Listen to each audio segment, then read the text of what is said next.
नमस्कार दोस्तों। स्वागत है आपका मेरे चैनल स्टडीहॉलिक में।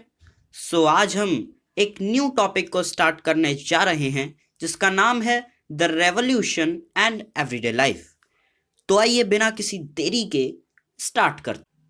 क्या राजनीति लोगों के द्वारा पहने जाने वाले कपड़ों को बदल सकती है? क्या राजनीति लोगों के द्वारा पढ़ी जाने वाली किताबों को या उनकी भाषा को बदल सकती है?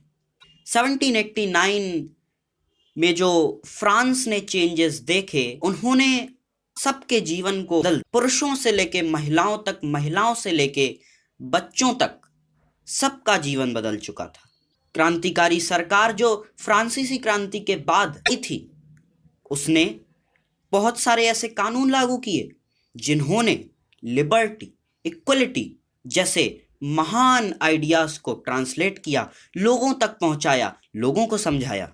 एक ऐसा ही महत्वपूर्ण कानून आया था 1789 यानी 1789 की गर्मियों में, जो बैस्टिल किले की तबाही हुई थी। उसके बाद एक ऐसा ही महत्वपूर्ण कानून आया जिसका नाम था एबॉलिशन ऑफ सेंसरशिप।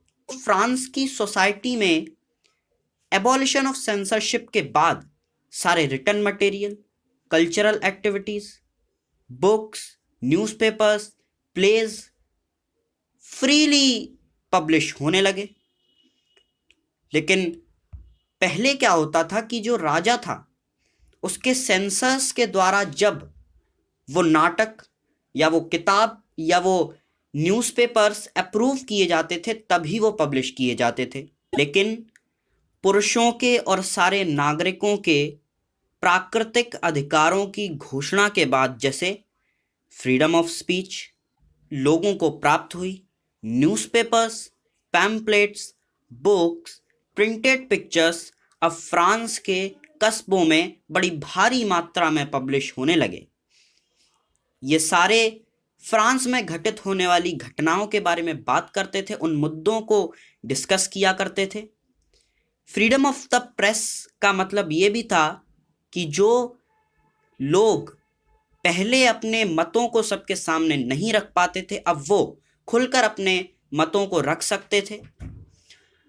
अब जो प्लेज, सॉन्ग्स, फेस्टिव प्रोसेशंस थे, उन्होंने बड़ी संख्या में लोगों को अपनी तरफ आकर्षित किया। ये लोगों को लिबर्टी या जस्टिस जैसे आइडियाज को आइडेंटिफाई करने का, उनका अट्रैक्शन जीतने के लिए ये सब किया। अब एबॉलिशन ऑफ सेंसरशिप के बाद जो राजनीतिक दार्शनिक थे यानी पॉलिटिकल फिलोसोफर्स थे, वो अब न्यूज़पेपर्स में लंबे लंबे लेखों को लिखने लगे, जो कि केवल वही लोग पढ़ सकते थे जो शिक्षित थे। अब हम बात करने जा रहे हैं सबसे ग्रेट एम्परर के बारे में, जिसका नाम था नेपोलियन बोनापार्ट। 1804 में नेपोलियन बोनापार्ट ने खुद को फ्रांस का शासक घोषित कर दिया। फ्रांस के शासक बनने के बाद नेपोलियन ने उसी यूरोपीय देशों पर लगातार आक्रमण किए और जिस जिस राज्य को वो जीत जाया करते थे, वहां पर अपने फैमिली मेंबर्स को राजा बना दिया करते थे। नेपोलियन खुद को यूरोप के मॉडर्नाइजर के रूप में देख रहे थे। उन्होंने बहुत सारे ऐसे कानून बनाए जिसने प्राइवेट प्रॉपर्टी का प्रोटेक्शन किया, वेट्स का एक यूनिफॉर्म सिस्टम लाया, और ऐसे भी कई सारे कानून लाए जिन्होंने डेसिमल सिस्टम को आगे बढ़ा। शुरुआत में बहुत सारे लोगों ने नेपोलियन को एक उदारवादी के रूप में देखा।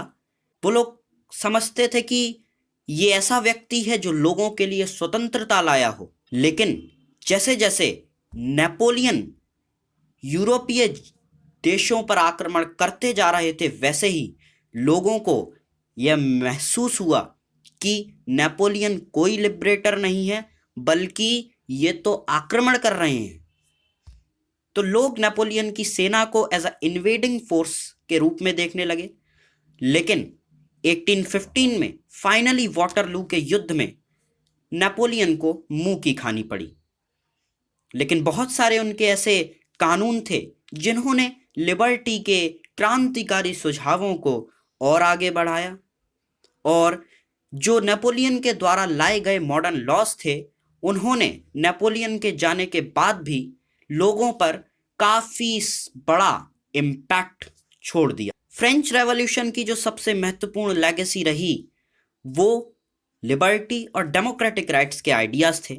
ये फ्रांस से अन्य यूरोप के भागों में फैले 19वीं सदी के दौरान, जहां पर फ्यूडल सिस्टम्स को एबॉलिश कर दिया गया था।